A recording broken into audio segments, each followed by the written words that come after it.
여러분 안녕하셨습니까? 오늘은 부산에서 같이 공부할 시간인데 모두에 말씀드렸듯이 코로나로 인해서 서울에서 중계로 여러분들에게 강의를 하게 됐습니다.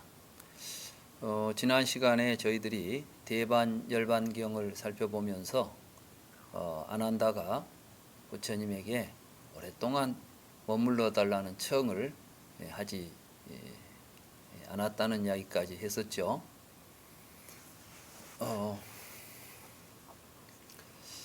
지난 시간의 이야기를 좀 간단히 좀 복습하고 오늘 이야기를 이어가도록 하겠습니다.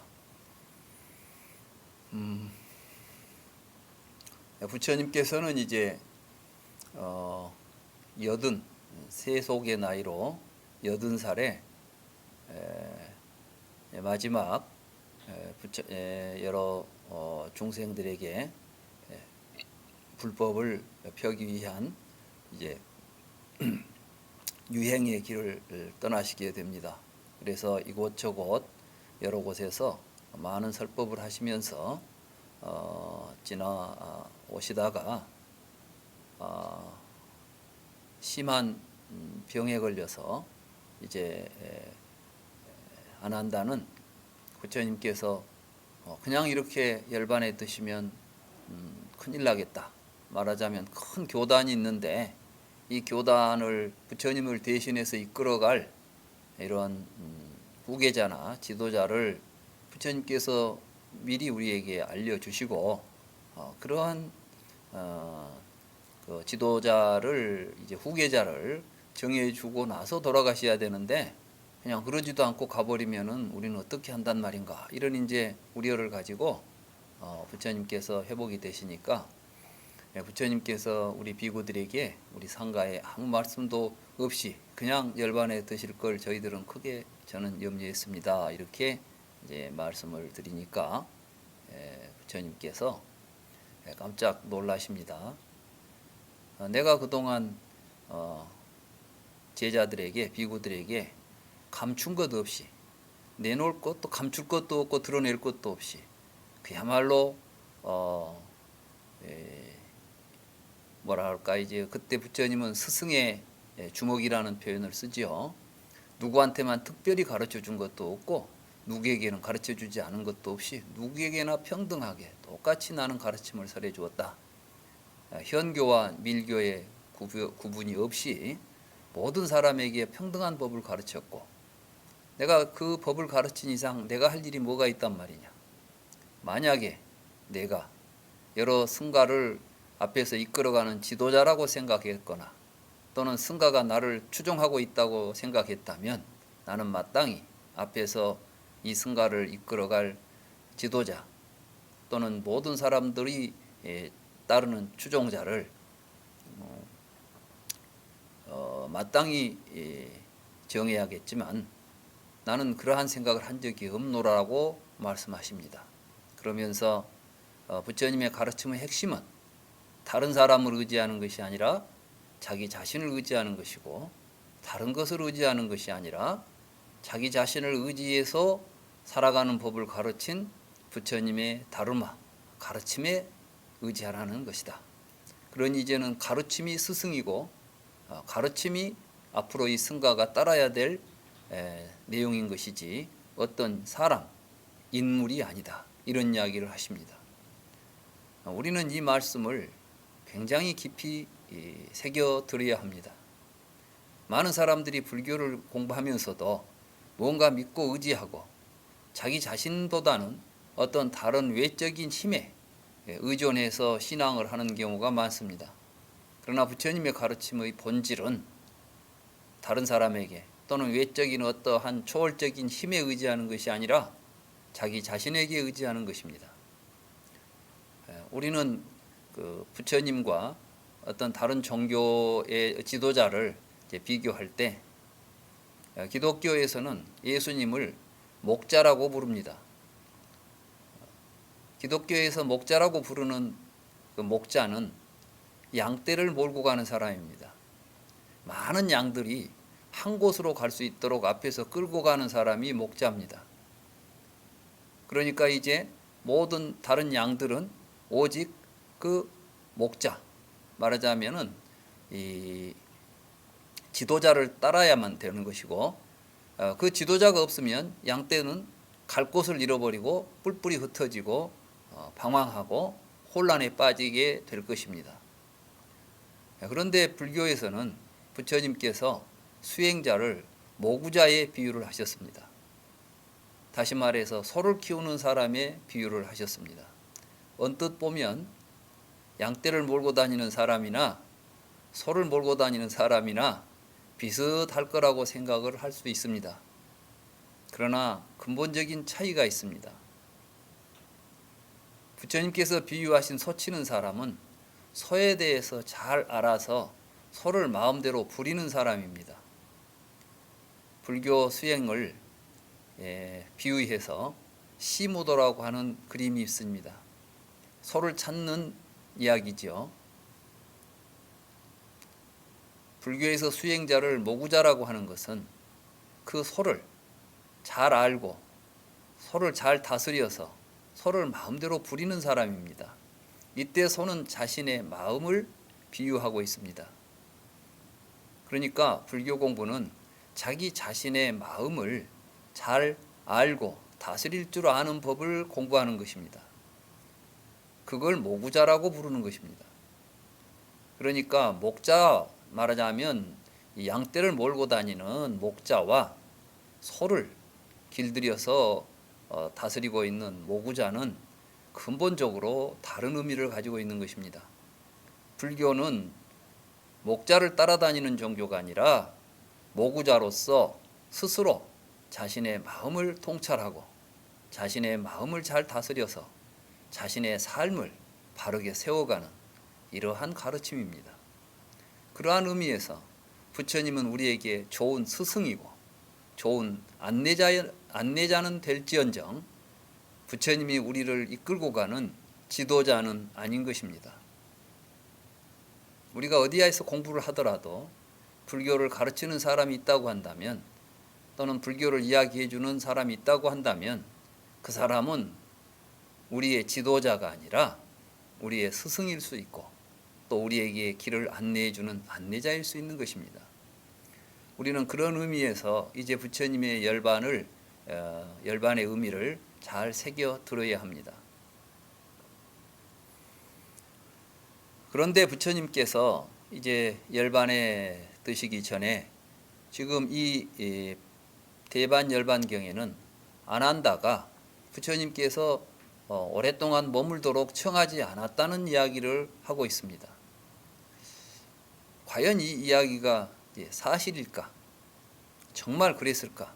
정말 아난다가 그때 부처님한테 부처님 이제 세상에 영겁토록 머물러 주십시오라고 간청을 했으면 지금까지 부처님이 살아 계실 수 있을 것인가?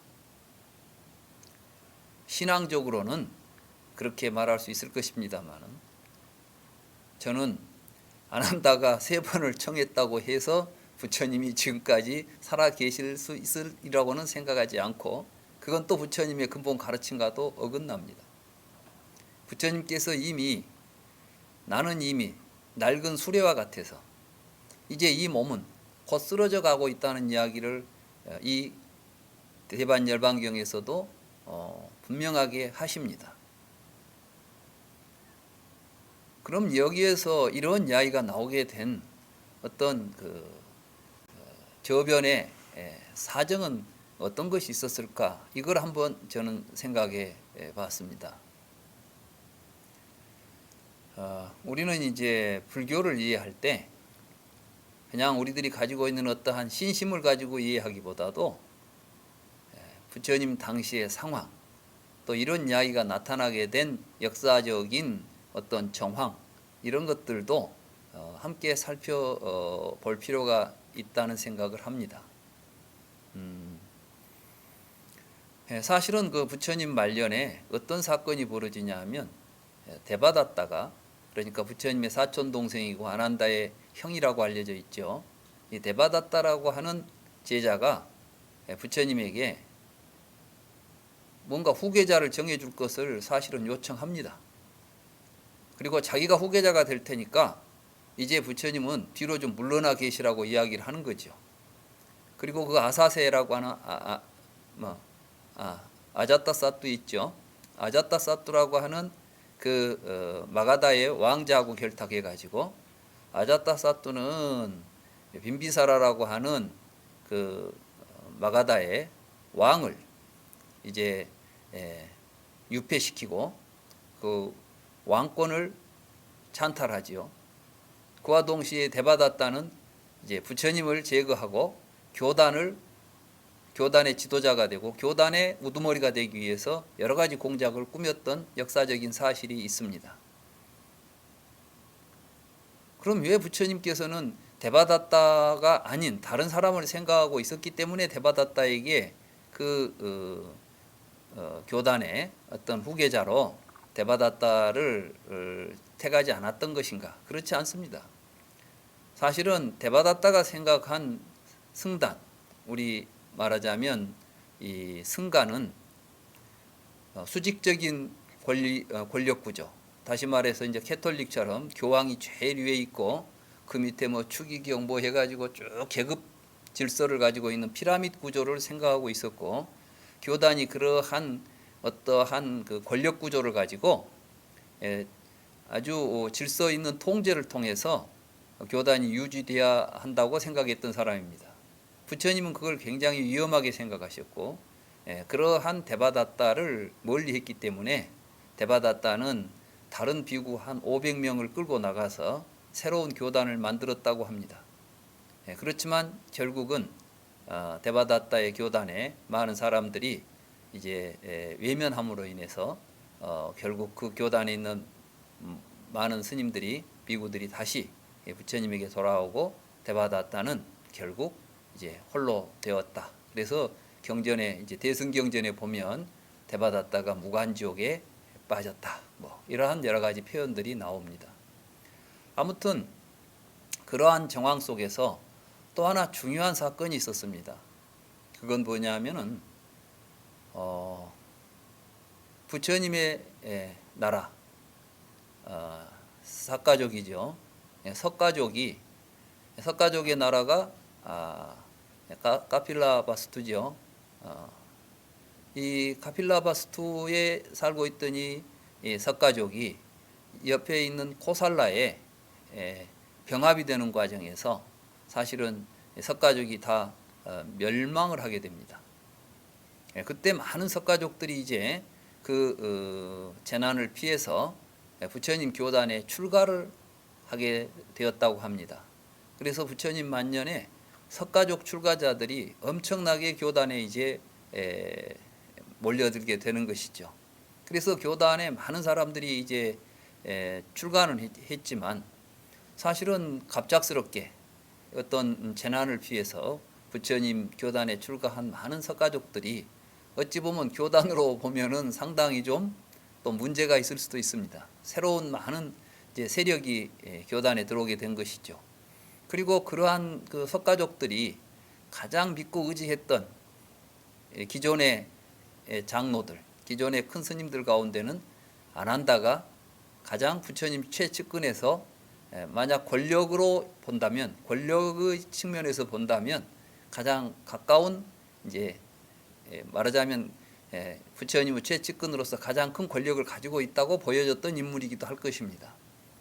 그래서 아마 많은 사람들이 이제 부처님 열반하신 뒤에는 아난다가 교단의 책임자가 되고 또 아난다를 중심으로 해서 교단이 운영이 되면 석가족들의 이제 교단이 될 것으로, 이런 어떤 그 세속적인 생각들이 분명히 그 교단의 일부에 제대로 공부하지 못한 그러한 비구들에게는 있지 않았을까.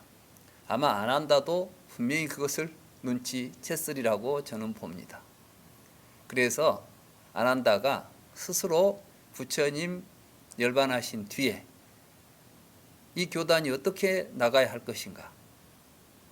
물론 부처님께서도 교단의 지도자를 세우지 않으려고 했지만 아난다는 그 교단의 지도자를 세우려고 하지 않음에도 불구하고 많은 사람들이 아난다를 중심으로 해서 세력을 형성하게 된다면 어쩔 수 없이 아난다는 어떠한 권력의 핵심 역할을 하지 않을 수 없는 상황이 될지도 모르는 상황이라고 봅니다.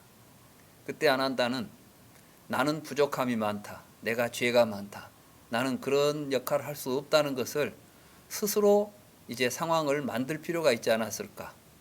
사실 이 정황에 부처님이 말씀하시는데 부처님은 말씀을 듣고 부처님에게 오랫동안 머물라고 청할 수 있는 그런 상황, 그런 말씀의 자리에는 다른 비구들은 없습니다. 이 경에 보면 오직 아난다만 데리고 지금 이야기하고 있습니다. 그런데 느닷없이 아난다가 이 경에서는 부처님이 3번이나 이야기했는데, 3번이 아니죠, 여러 차례 이야기했는데 아난다가 청하지 않았다는 기술을 하고 있습니다.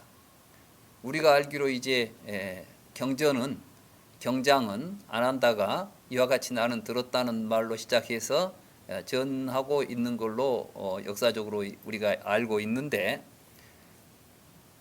부처님하고 단 둘이 있었던 상황 속에서 부처님께서 내가 오랫동안 머물기를 청한다면 머물 수도 있다라고 하는 언지를 줬음에도 그 말을 못 알아들었다는 이야기를 못 알아들은 사람이 한다는 것 자체가 사실은 논리적으로도 좀 맞지 않습니다. 그런데 경에서는 태연하게 그런 식의 기술이 이루어지고 있습니다.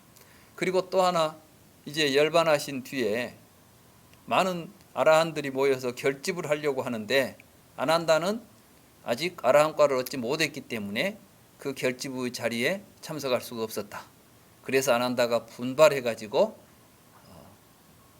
다시 공부한 결과 아라한과를 성취한 연후에 비로소 결집의 장소에 동참할 수가 있었다. 이런 또 이야기가 전해지고 있죠. 그러면서 이제 가섭존자를 상수로 해서 결집이 이루어지는 정황이 있습니다. 이게 역사적인 사실인가? 정말 아난다는 아라한과를 얻지 못해가지고 결국 마지막에 가서야 비로소 분발해가지고 뒤늦게 아라한과를 성취했던 것인가? 저는 그렇게 생각하지 않습니다. 왜냐하면 우리는 초기 경전의 곳곳에서 많은 사람들이 아난다에게 질문하고 아난다가 그들에게 법문을 통해서 그 아난다의 법문을 듣고 또 아라한과를 얻는 사람들도 있는 것을 보면 우리는 아난다가 평소에 부처님만 믿고 듣기만 많이 했지 수행을 안 한 그런 게으른 수행자라고 저는 보지 않습니다. 다만 그 정황 속에서 이제 자기를 믿고 자기를 중심으로 해서 어떤 그 권력을 이제 형성하려고 하는, 권력층을 형성하려고 하는 이러한 석가족들의 그러한 그 움직임들을 저는 아난다가 분명히 보았으리라고, 느꼈으리라고 생각합니다. 그래서 자기 자신이 전혀 그런 자리에 있을 수 없다는 것을 사람들에게 가시적으로 보여주기 위해서 부처님께서 영겁을 머물 수 있음에도 내가 청하지 못해서 나는 죄가 많은 사람이다.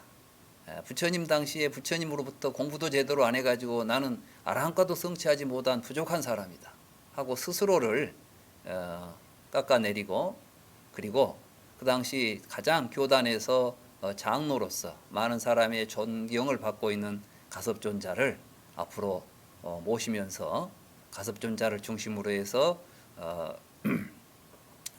물론 이제 많은 부분 경전에 대한 기술은 아난존자가 하지만 그 모든 공덕을 가섭존자에게 돌리고 있는 것이 아닌가.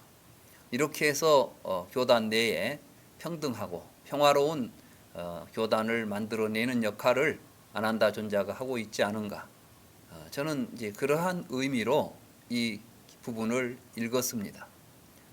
그러면서 더더욱 우리 그 당시 부처님 당시에 부처님의 제자들이 얼마나 깊이 부처님의 법을 잘 이해하고 실천하고 있는가.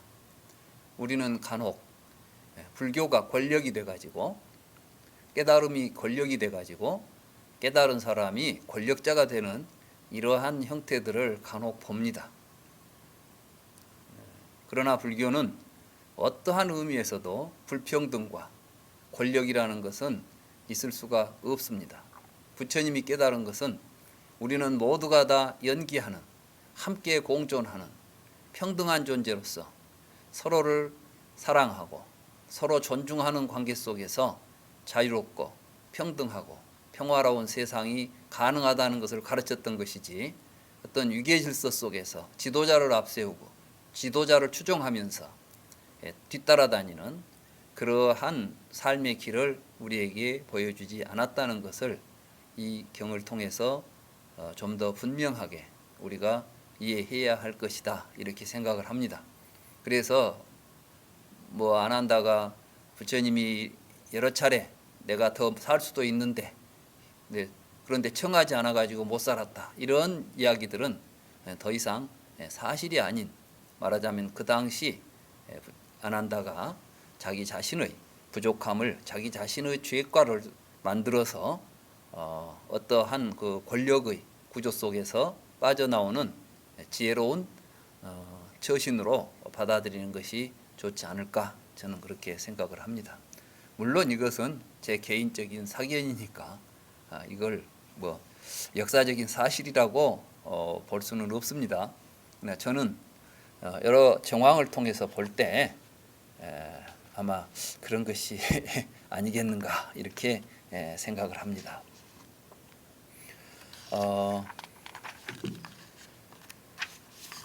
그래서 이제 그런 부분들에 대한 이야기들은 이제 좀 뒤로 이제 넘기겠습니다. 뭐 마라 빠삐만이 또 출연해가지고 열반에 드십시오, 뭐 이런 이제 이야기들 하는데, 우리 경전에 보면 마라는 이제 악마지요. 죽음의 신입니다. 죽음의 신 빠삐만일이 자주 등장합니다. 근데 재미있는 것은 쌍유타 니까야나 여러 초기 경전에 보면 그 마라는 외부에 있는 존재가 아니라 내 안에 있는 우리들의 마음을 상징합니다. 그래서 아마 부처님께서 이제 연세가 이제 드셔서 여러 가지 병도 겪으시고 정말 이제 삶의 의지를 더 이상 붙잡고 있을 그러한 그 힘도 겨웠을 때, 이때 이제 마라를 통해서 그러한 힘든 상황을 지금 보여주는 것이 아닌가. 그래서 와가지고 이제 그만 돌아가시죠, 반열반에 드실 시간입니다, 이렇게 이제 자꾸 권하죠. 그것은 뭐냐면 정말 부처님은 어떤 심정이 있었겠죠. 이제는 더 이상 이 지친 이 몸을 뭐랄까요, 이제 노쇠한 이 몸을 이끌고 더 이상 삶을 지탱할 힘이 없다는 것을 느끼고 이제 삶의 끈을 이제 그만 놓고 이 삶을 마감해야 할 것인가, 이런 생각이 들 때 그러한 의미를 마라 빠삐만으로 지금 등장시키고 있는 것이 아닌가. 그럴 때 이제 부처님께서 그래도 좀 더 내가 머물면서 마무리를 하고 할 일 있지 않을까, 이렇게 생각하면서 석 달 뒤에 내가 열반에 들겠다, 이런 이야기를 하는데, 사실은 석 달 뒤라는 것도 부처님의 열반이 자연스럽게 석 달 뒤에 이루어졌다기보다는 이제 이러한 과정을 거쳐서 부처님께서 구시나가라를 가시죠. 거기 가서 춘다의 공양을 받고 이제 열반에 드시는 과정이 있는데, 뭐 경전에서 나오는 이러한 여러 표현들 가운데는 이 경전이 후대에 부처님 열반하신 뒤에 결집이 되고 있기 때문에, 또 그 뒤에도 여러 차례 시간을 거쳐가면서 다양한 방식으로 경전이 결집이 되었기 때문에 그 안에는 불교의 어떤 역사적인 또는 종교적인 의미들을 부과해 가지고 기술된 부분들이 있을 것이라고 생각을 합니다. 그런 맥락에서 보시면 좋겠고, 그래서 이제 거기 297쪽에 보면 3-9 있지요. 3-9 그 위쪽부터 보면 그 빠삐만이 이런 이야기를 하지요. 세존이시여, 세존께서는 빠삐만이여, 나는 나의 이 범행이 번성하고 번창하고 많은 사람들에게 널리 퍼지고 두루 퍼져서 사람들에 의해 잘 드러날 때까지는 반열반에 들지 않겠다라고 하셨습니다. 세존이시여. 그런데 지금 세존의 범행은 번성하고 번창하고 많은 사람들에게 널리 퍼지고 두루 퍼져 사람들에 의해 잘 드러났습니다. 세존이시여, 세존께서는 이제 반열반에 드십시오. 세존께서는 반열반에 드십시오. 세존이시여, 이제 세존께서 반열반에 드실 때입니다. 이와 같이 이야기하자 세존께서 마라 빠삐만에게 말씀하셨습니다. 빠삐만이여, 내가 관여할 일이 아니다. 머지않아 열애의 반열반이 있을 것이다. 석 달 후에 열애는 반열반에 들 것이다. 이런 말씀이 여기에 이제 출연합니다. 아마 이런 여러 가지 내용들은 이제 연로하셔서 열반의 때가 이제 다가온 것을 느끼시는 부처님께서 지금이라도 곧 이 수명을 놓아버리고 싶지만 그래도 좀 더 견디고 할 일들을 마쳐야 되겠다라고 하는 이러한 심정들이 경전 속에 이렇게 표현된 것이 아니겠는가, 저는 이렇게 봅니다. 그리고 세존께서는 짜빨라 탐묘에서 주의 집중을 하고 알아차리면서 수명을 유지하려는 의지를 놓아버리셨습니다. 이제 드디어 이제 부처님께서는 이제는 내가 살아야 되겠다고 하는 생각, 삶의 의지를 놓고 이제 자연스럽게 자연 속에 자신의 몸을 내맡겨버린 것이죠. 여래께서는 수명을 유지하려는 의지를 놓아버렸을 때 온몸의 털이 곤두서는 무서운 큰 지진이 있었으며 천둥 소리가 진동했습니다. 세존께서는 그 의미를 아시고 그때 이 우다나를 읊으셨습니다. 헤아릴 수 없는 태어남과 태어남과 더불어 헤아릴 수 있는 태어남과 더불어 헤아릴 수 없는 태어남까지도 존재하려는 의지를 성자는 놓아버렸다네. 안으로 즐거운 산매에 들어 자의 태어남이라는 쇠사슬을 끊어버렸다네.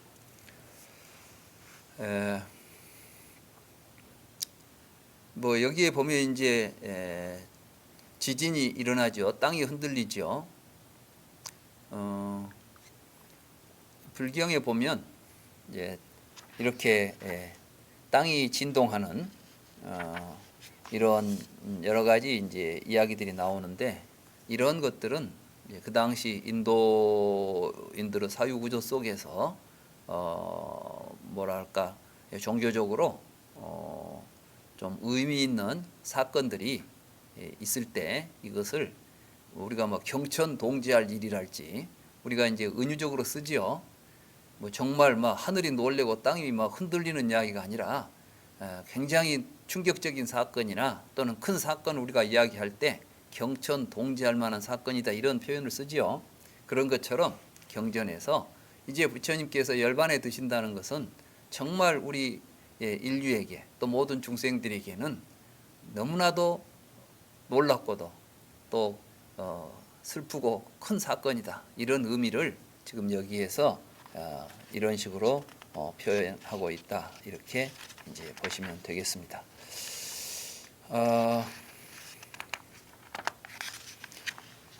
뭐 여기에 이제 내용들은 좀 건너뛰도록 하겠습니다.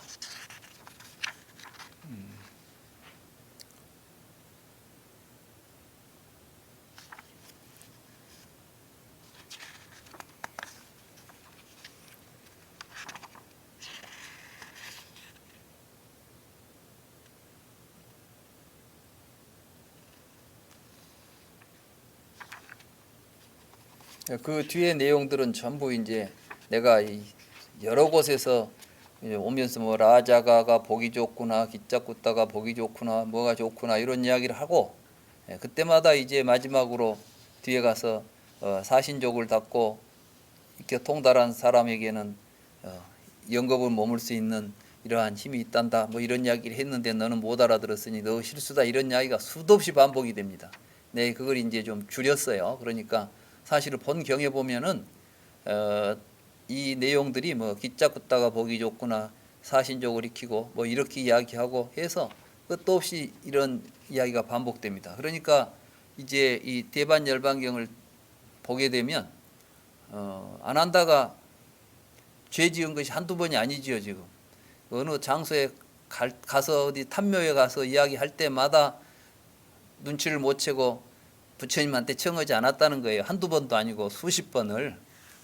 그래 이제 거기 보면 그 310쪽에 보면 아랫줄에 안한다여 열애가 이와 같이 중요한 언지를 주고 중요한 암시를 주었는데 그대는 그것을 이해하지 못하고 열애에게 세종께서는 영겁토록 머무소서 열애께서는 대중의 이익을 위하여 대중의 행복을 위하여 세간을 연민하사 천신과 인간의 복과 이익과 행복을 위하여 영겁토록 머무소서라고 간청하지 않은 것은 그대의 잘못이며 그대의 실수다. 안한다여 만약 그대가 열애에게 간청했다면 두 번은 그대의 청을 거절했겠지만 세 번째는 들어주었을 것이다. 그러므로 안한다여 그것은 너의 잘못이고 너의 실수다. 부처님이 이렇게 이야기했다는 겁니다. 안한다가 이제 그 이야기를 결집할 때 지금 한 이야기라고 지금 여기에 소개가 되고 있는 것이죠.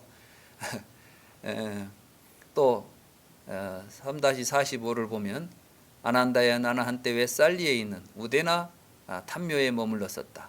안한다야 나는 그곳에서도 그대에게 말했다. 뭐 이런 이야기들이 이제 계속해서 반복이 됩니다. 그리고 오늘 또 내가 이 이야기를 했는데 너는 그동안 그때 이야기를 안 했기 때문에 이제는 들어줄 수가 없구나. 뭐 이런 이야기입니다. 논리적으로 보더라도 너무 좀 뭐라 할까. 또 그것을 부처님께서 판단도 안 하고 누가 청하니까 마지못해서 하고 이런 식의 의미 자체가 이제 부처님 가르침의 근본과는 좀 어긋나는 것이죠. 부처님이 누가 청하니까 하고 청하지 않으면 안 하고 이런 게 아니라 부처님께서 중생들을 위해서 영겁을 머물려고 생각하셨으면 머물 수 있는 것이지 왜 꼭 안 한다가 청해야 되겠습니까? 근데 이런 제 이야기들은 아까 제가 말씀드린 대로 안 한다가 이러한 이야기를 통해서 뭘 의도하고 있을까? 안 한다가 지금 자기가 부처님에게 이렇게 꾸중을 들었습니다라고 지금 고백하고 있잖아요. 어떻게 보면.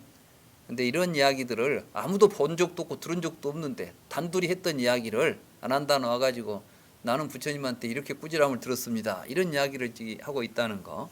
이것이 이제 어떤 의미가 있는지 아까 제가 말씀드렸듯이 그런 저간의 사정이 있어서 안 한다가 스스로 이런 표현을 하고 있는 것이 아닌가 이런 생각도 듭니다. 근데 그 다음에 이제 보십시오.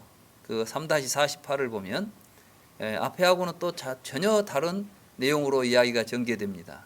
안 한다여 사랑하고 좋아하는 모든 것은 달라지고 떠나고 변한다고 내가 미리 가르치지 않았던가. 안 한다여 태어난 것을 존재하는 것을 유의를 세멸법을 어떻게 부서지지 말라고 할 수 있겠는가. 그런 일은 있을 수 없다. 안 한다여 열애는 수명을 유지하려는 의지를 버리고 내놓고 벗어나고 포기하고 단념하고 놓아버렸다. 열애는 머지않아 열애의 반열반이 있을 것이다. 석 달 후에는 석 달의 열애는 반열반에 들 것이다라고 확실하게 말했다. 그 말을 열애가 살기 위해서 다시 번복한다는 것은 있을 수 없다. 그럼 이게 안 한다 때문이 아니잖아요. 앞에 우리가 볼 때 안 한다 얘기 이런 이야기 하기 전에 빠삐만이 와서 자꾸 이제 때가 됐습니다 하니까 부처님께서 이건 네가 관여할 바가 아니다. 그리고 나서 삶의 의지를 놓고 나는 석 달 후에 반열반 하겠다. 이렇게 말했던 이야기하고 여기가 이제 맞는 곳인데 그 가운데 들어있는 내용은 그러니까 알고 보면 사실이라기보다도 안 한다가 이제 어떤 정황 속에서 스스로 자신을 죄인으로 만들고 부족한 사람으로 만들어내고 있는 내용이라고 보여진다는 것입니다. 안 한다여 가자 이제 마와 나의 충각강당으로 가자. 예 세존이시여. 안 한다는 세존에게 이렇게 대답했습니다. 세존께서는 안 한다 존자와 함께 마와 나의 충각강당으로 가서 아난자 존자에게 말씀하셨습니다. 그대는 웨살리 부근에 머물고 있는 비구들에게 가서 모두 강당에 모이도록 하라. 예, 세존이시여.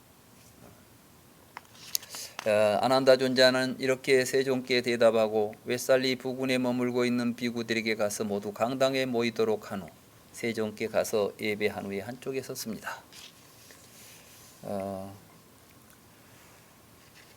이게 이제 부처님께서 비구들에게 많은 비구들을 모아놓고 하신 마지막 이제 당부의 말씀입니다. 3-50을 보시겠습니다. 세종께서는 강당으로 가서 마련된 자리에 앉으셨습니다. 세종께서는 앉아서 비구들에게 말씀하셨습니다. 비구들이여, 나는 진리를 체득하여 그대들을 가르쳤소. 그러므로 그대들은 내가 가르친 진리를 철저하게 배우고 실천하고 수습하고 익혀서 대중의 이익을 위하여, 대중의 행복을 위하여, 세간을 연민하여 천신과 인간의 복과 이익과 행복을 위하여 그 범행이 오래 지속되고 길이 지속되도록 해야 하오. 이 말씀이 부처님께서 이제 처음 60명의 비구들을 이제 교단에 60명의 비구가 모였죠. 그랬을 때 초기 처음 이제 전교를 선언하죠. 말하자면 비구들이여, 그대들은 천지에 유행하라. 그때도 똑같은 말씀을 하시죠. 세간을 대중의 행복을 위하여, 이익을 위하여, 천신과 인간의 복을 위하여 이렇게 널리 유행해서 이 법을 널리 펴도록 하라. 이렇게 말씀하시고 마지막에는 이렇게 널리 펴진 법이 오랫도록 지속되도록 이제 우리 성단들이 함께 노력해야 한다. 이렇게 부처님께서는 당부를 하십니다. 비구들이 어떤 것이 내가 체득하여 그대들을 가르친 진리이며 그대들이 철저하게 배우고 실천하고 수습하고 익혀서 대중의 이익을 위하여, 대중의 행복을 위하여, 세간을 연민하여 천신과 인간의 복과 이익과 행복을 위하여 그 범행이 오래 지속되고 길이 지속되도록 해야 할 진리인가? 그것은 사념처, 사정근, 사신족, 오근, 오력, 칠각지, 그리고 성스러운 팔정도라오. 비구들이여, 나는 이들 진리를 체득하여 가르쳤으니 그대들은 철저하게 배우고 실천하고 수습하고 익혀서 대중의 이익을 위하여, 대중을 위하여, 세간을 연민하여 천신과 인간의 복과 이익과 행복을 위하여 그 범행, 이 범행이라는 것은 이제 청정한 수행이죠. 이 청정한 수행이 오래 지속되고 길이 지속되도록 하시오. 결국 이제 부처님이 우리에게 말씀하셨던 자신에게 의지하고 자신을 등불로 삼아서 공부해야 될 길, 부처님이 깨달아서 가르쳐준 진리, 그 진리를 실천하는 길, 이게 이제 37 조도품입니다. 그러니까 불교의 진리는 우리가 이해하고 머릿속에 담아두는 내용이 아니라 바로 이렇게 직접 실천을 통해서 체득하고 그걸 실현해야 될 진리를 부처님은 깨달아서 가르쳤던 것입니다.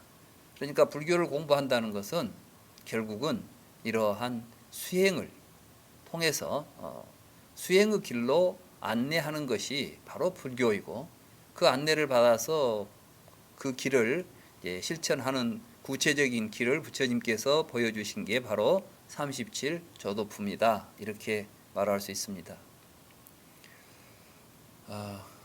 요즘 우리 이제 불교계를 보면 좀 우려가 됩니다. 갈수록 이제 불교를 공부하는 사람들 수도 줄어들고, 요 근래에는 출가해서 수행하고자 하시는 분들도 갈수록 수가 줄어든다고 합니다. 제가 듣기로는 우리 총림이라고 하는 여러 종단의 큰 절에서도 이제 강원에 스님들이 없어서 강원이 문을 닫을 지경에 이르렀고, 승가대학조차도 승가대학이 올 스님들이 없어가지고 본래 승가대학은 이제 스님을 입학 자격이 출가 승려에게만 있는데 일반 제가들에게도 단기 출가로 해서 형식적으로 대학에 다니는 4년 동안만 출가하고 그 뒤에는 스스로 기회를 반납하도록 할 수 있도록 해서 중앙성가대학의 입학 자격을 주고 있는 이런 실정이라고 합니다. 왜 지금 우리가 이렇게 부처님 법이 지속되지 못하고 쇠멸하게 되는 길로 접어들었을까요? 저는 여기에서 부처님이 가르쳐준 길을 우리가 바르게 실천하지 못했기 때문이 아닌가 생각해 봅니다. 부처님께서는 바로 이 초기 경전에 나오는 이 37조도품, 이 경의 이 가르침에 따라서 잘 수행을 하면 이 법은 오래 지속한다고 말씀하셨는데, 지금 우리는 이 가르침 37조도품이 어떻게 실천해야 하는 것인지, 어떻게 하면 그것을 우리가 성취할 수 있는 것인지, 그 길조차도 말하자면 37조도품이라는 말은 있지만 그 말을 구체적으로, 그 가르침을 구체적으로 실천할 수 있는 방법들을 다 상실해버리고 또 그것을 제대로 실천하지 못하고 있는 것은 아닌가, 이런 반성을 해봅니다. 저는 우리 붓다나라에서 초기 경전의 가르침에 근거해서 이러한 길들을, 묵은 길들을 다시 개발하고 그 길을 찾아서 새로 길을 내고 그걸 통해서 부처님의 정법이 오래오래 머물 수 있도록 함께 노력을 해야 하겠다. 우리 붓다나라는 그러한 길을 가야 하지 않겠는가, 이 경을 읽으면서 그런 생각을 다시금 해봅니다. 그러고 나서 세종께서 비구들에게 말씀하셨습니다. 비구들이여, 이제 그대들에게 당부하고자 하오. 제 행은 쇠멸법이니 방일하지 말고 무아의 열반을 성취하도록 하시오. 머지않아 열애에 반열반이 있을 것이오. 석 달 후에 열애는 반열반에 들 것이오. 여기서 제행은 쇠멸법이니, 이때 이 제행은 여기서 이제 쌍카라를 제가 제행이라고 번역을 했습니다. 근데 이 쌍카라에 의해서 이 제행, 우리가 삼법이네요. 제행, 무상, 제법, 무아 이런 이야기를 하죠. 이때 이 제행은 쌍카라인데, 이 쌍카라는 이제 이게 이제 행이라고 우리가 한자로 번역할 때는 무명을 내내어 행이 있다 할 때 행입니다. 이 행은 뭐냐 하면은 잘하는 의식을 가지고 자타를 분별해서, 주관과 객관을 분별해서 우리가 일으키는 행위들입니다. 생각이나 말이나 어떤 신체적인 행위가 나라고 하는 자아의식, 아상을 중심으로 해서 이루어지고 있는 모든 행위를 행위라고 부르는 것입니다. 그렇기 때문에 그렇게 해서 그 행의 주체가 뭐냐 하면은 오치원입니다. 그런데 그 행을 하고 있는 오치원이 바로 무상하고 무아이며 이게 쇠멸법이다, 이런 뜻입니다. 그러니까 제행이라는 말을 다른 말로 바꿔놓는다면 오치원이다, 이렇게 말할 수가 있습니다. 오치원은 다른 말로 말하면 우리가 자아로 취하고 있는 망상입니다. 이런 것들은 쇠멸법이니 그것에 의지하지 말고 방일하지 말고, 우리는 이제 그것을 제대로 공부를 하지 않으면 오천을 자기라고 믿고 그로 인해서 많은 고통을 겪으면서 살아갈 수밖에 없다는 것입니다. 그러니 제행은 쇠멸법이니 방일하지 말고 그 오온을 잘 통찰해 가지고 그것은 무상과 무아와 공을 깨달아서 열반을 성취하도록 하시오. 이렇게 이제 부처님께서 말씀하시는 것입니다. 여기에서 부처님께서는 열애도, 이렇게 이제 열애가 취하고 있는 이 몸들, 이런 열애의 몸도 이와 같이 무상한 쇠멸법이니 이걸 보고 그대들도 내 몸도 열애처럼 언젠가는 쇠멸할 것이고, 내가 나라고 믿고 있는 이 모든 것들이 언젠가는 사라질 것인데 이걸 의지하고 살아가서는 안 되겠구나. 이걸 떠나서 사는 바른 길, 무아의 열반을 성취하도록 하라, 이렇게 당부하고 지금 부처님께서 이 말씀을 하신 것입니다. 그래서 이제 세종께서는 이렇게 말씀하셨습니다. 선석께서는 이렇게 말씀하시고 스승님께서는 다시 말씀하셨습니다. 내 나이 너무 늙었고 내 수명 얼마 남지 않았어. 그대들을 두고 나는 가려하오. 나는 나 자신을 의지처로 삼았다오. 이 얼마나 중요한 말씀입니까? 이게 이제 부처님 불교의 핵심입니다. 그리고 우리도 부처님을 본받는 것입니다. 비구들이여 방일하지 말고 주의 집중을 유지하여. 제가 이제 주의 집중이라고 한 것은 싸띠입니다. 사념처죠. 염처, 싸띠를 주의 집중을 유지하여 계행을 잘 행하도록 하시오. 마음 모아 바른 뜻을 세워 자신의 마음을 잘 지켜보도록 하시오. 방일하지 않고 가르침과 율에 머무는 사람은 유전하는 생을 버리고 괴로움을 끝내게 될 것이오. 이 말씀이 불교의 부처님 가르침의 전체적인 가르침의 어떤 핵심이다. 이렇게 우리가 볼 수가 있겠습니다. 세종께서는 오전에 옷을 입고 바루와 법위를 들고 탁발하러 웨살리에 들어가서 탁발을 하시고 탁발에서 돌아와 탁발한 음식을 드신 후에 용상이 둘러보듯이, 이때 용상이라는 것은 코끼리와 용과 코끼리라는 뜻인데, 근데 이때 용상은 용과 코끼리가 아니라 큰 코끼리를 용상이라고 부릅니다. 우리가 이제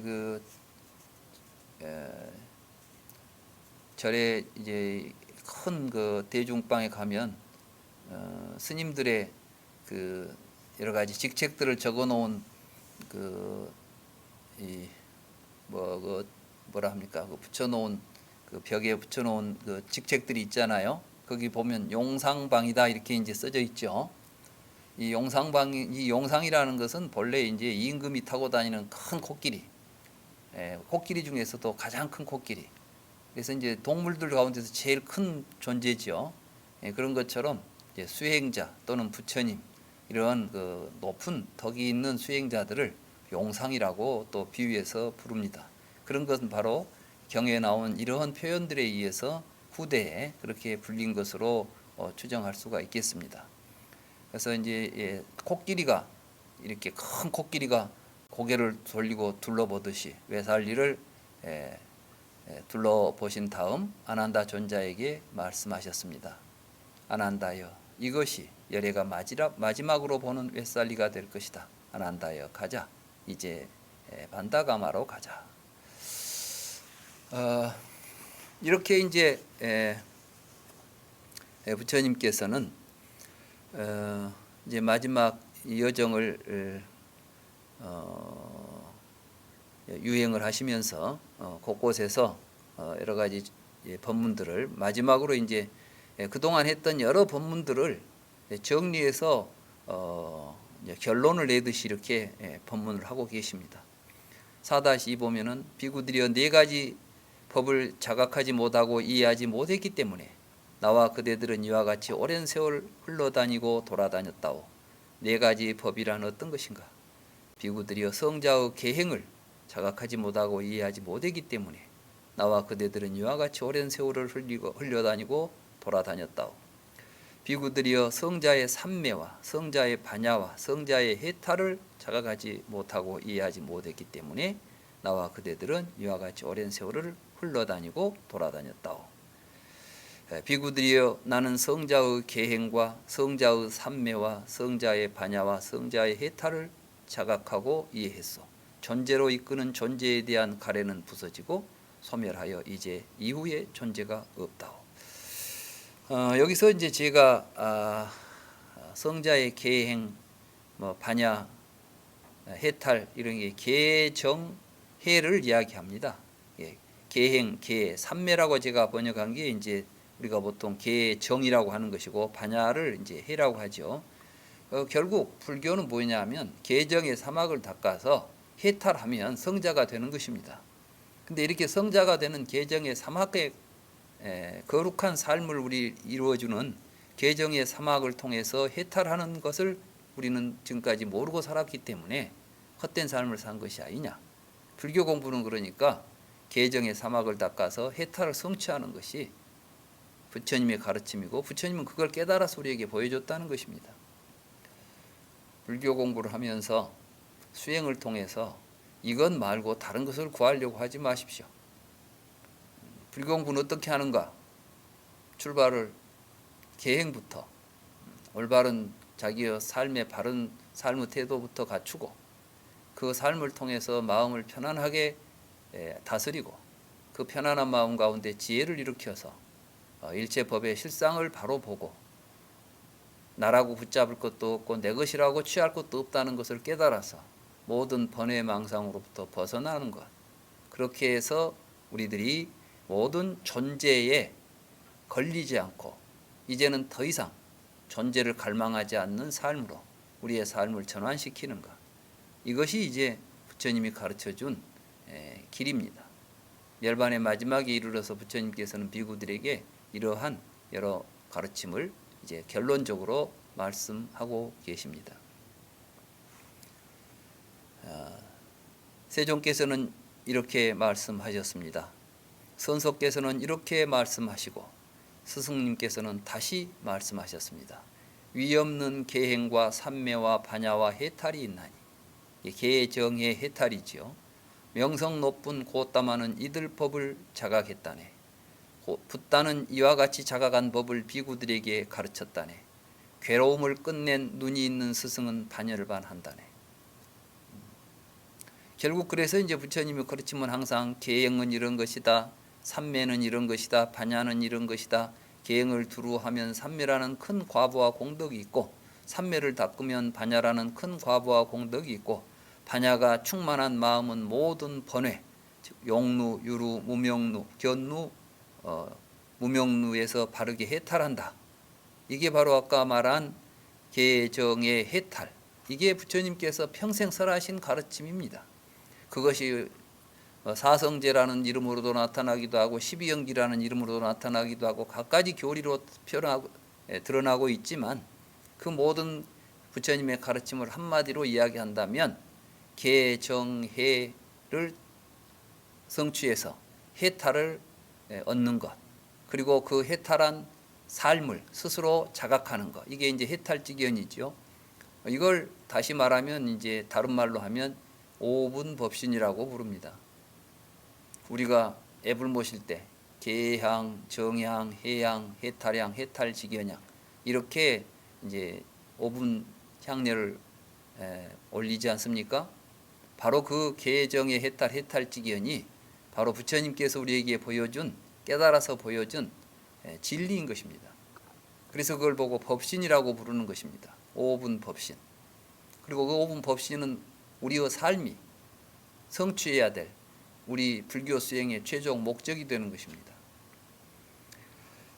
세종께서는 또 이제 반다가마에서 핫디가마로 또 아바가마로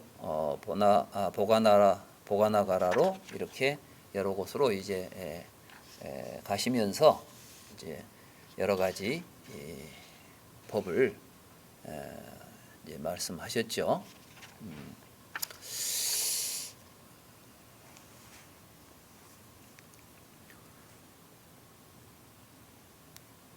이제 부처님께서 보가나가라에서 아난다 탐묘에 머무시면서 비구들에게 이제 4대 교법, 4가지 큰 교법을 또 말씀하셨는데 이 4대 교법이라는 것은 다른 게 아니고 이제 부처님 열반하신 뒤에 우리가 부처님 이게 진짜 부처님 법인지 아닌지를 뭘로 판단할 것인가? 이것에 대한 이야기입니다. 요즘도 우리가 보면은 이게 불설이다, 이게 부처님의 진실한 뜻이다 여러 가지 이제 이야기를 하죠. 우리 주변에서 요즘 우리나라 실정으로 본다면 대승불교가 불교다, 아니다. 대승불교는 불교가 아니다. 또는 또 아비달마 불교가 진짜 불교다. 아비달마 불교는 소승이다. 이런 여러 가지 이제 논란들이 있죠. 이때 이러한 논란들을 정리할 수 있는 가르침이 여기에 있습니다.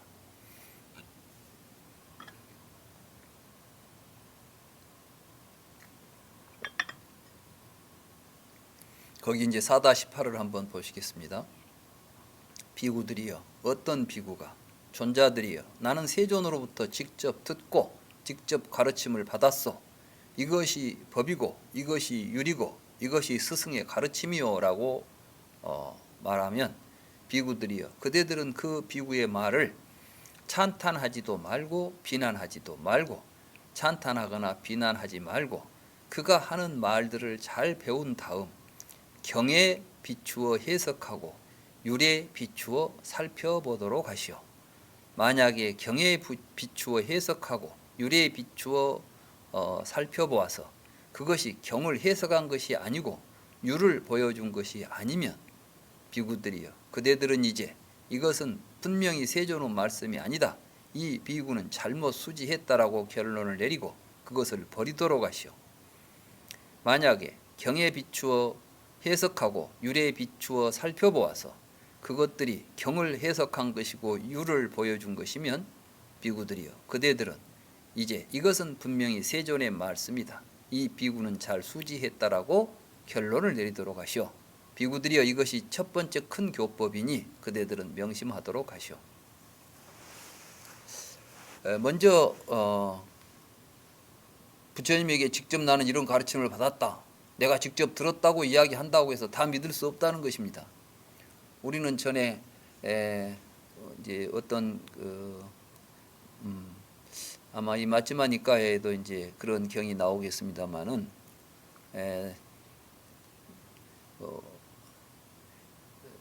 사띠라는 비구가 그랬죠. 사띠라는 비구가 나는 부처님이 설법한 걸 내가 직접 들었는데 시기윤회한다는 말씀을 나는 들었다, 이런 이야기를 합니다. 그러니까 여러 비구들이 부처님이 그런 이야기를 하신 적이 없는데 왜 그런 이야기를 하냐 하니까, 아니 나는 분명히 그렇게 들었다, 이렇게 해가지고 이제 부처님이 불러서 가가지고 꾸중을 듣고 이런 경전이 나옵니다. 부처님 당시에도 부처님 법을 직접 들었다는 사람도 부처님 말씀을 자기식대로 이해해가지고 자기식으로 들어가지고 잘못 생각하고 있을 수가 있는 것입니다.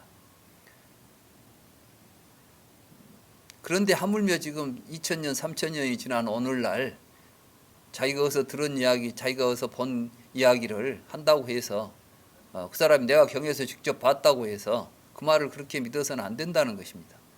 결국 그러면은 우리는 다시 우리 스스로가 경전을 직접 보고 그 경전의 말씀과 비교해 살펴보고 또 부처님께서 말씀하신 유르 정신에, 계유르 정신에 맞는 것인지를 살펴서 이것을 부처님의 말씀으로 받아들일 것인가 말 것인가를 결정하라는 것입니다. 첫 번째는 직접 들었다는 이야기를 그렇게 해야 되고, 두 번째는 이제 어떤 비구가, 존자들이여, 이러한 곳에서 훌륭한 장로가 있는 승가가 머물고 있어, 나는 그 승가로부터 직접 듣고 가르침을 받았어, 이렇게 이야기를 한다거나, 또는 학식이 많은 이러한 장로 비구들한테서 들었다는 이야기거나, 물론 여기에 이제 보면 4대 교법이라고 되어 있지만 그 내용은 또 같습니다. 다만 출처가 다르죠. 말하자면 내가 들은 이야기가 어떤 사람은 세존으로부터 직접 들었다는 사람, 어떤 사람은 훌륭한 장로가 있는 승가에서 들었다는 사람, 어떠한 사람은 장로로부터 들었다는 사람, 어떠한 사람은 학식이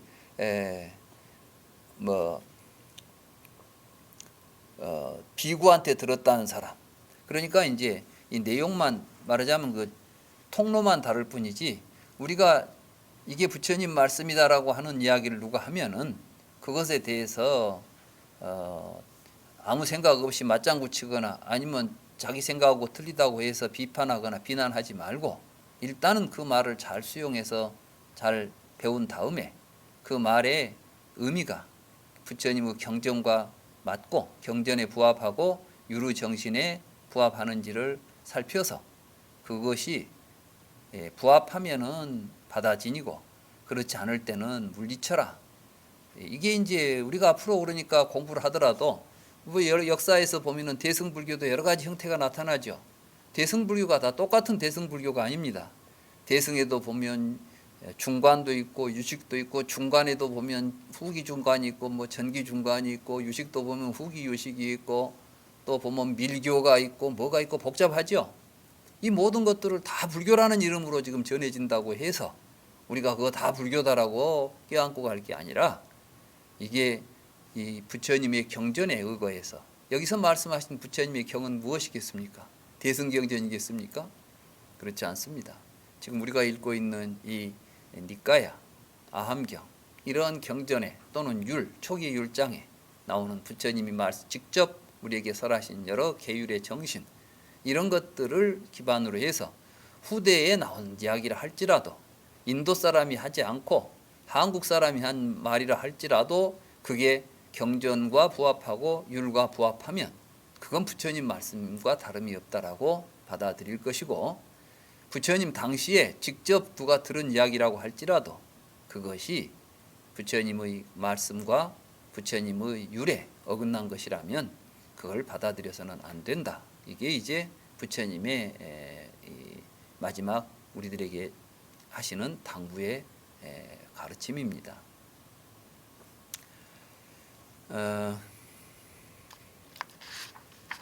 이제 부처님께서는 드디어 이제 이런저런 말씀을 하시고 이제 빠와를 거쳐서 춘다가 살고 있는 쿠시나가라까지 가시게 됩니다. 춘다를 만나서 이제 마지막 열반에 드시기까지의 이야기는 잠시 휴식을 취하고 다음 시간에 공부를 하도록 하겠습니다.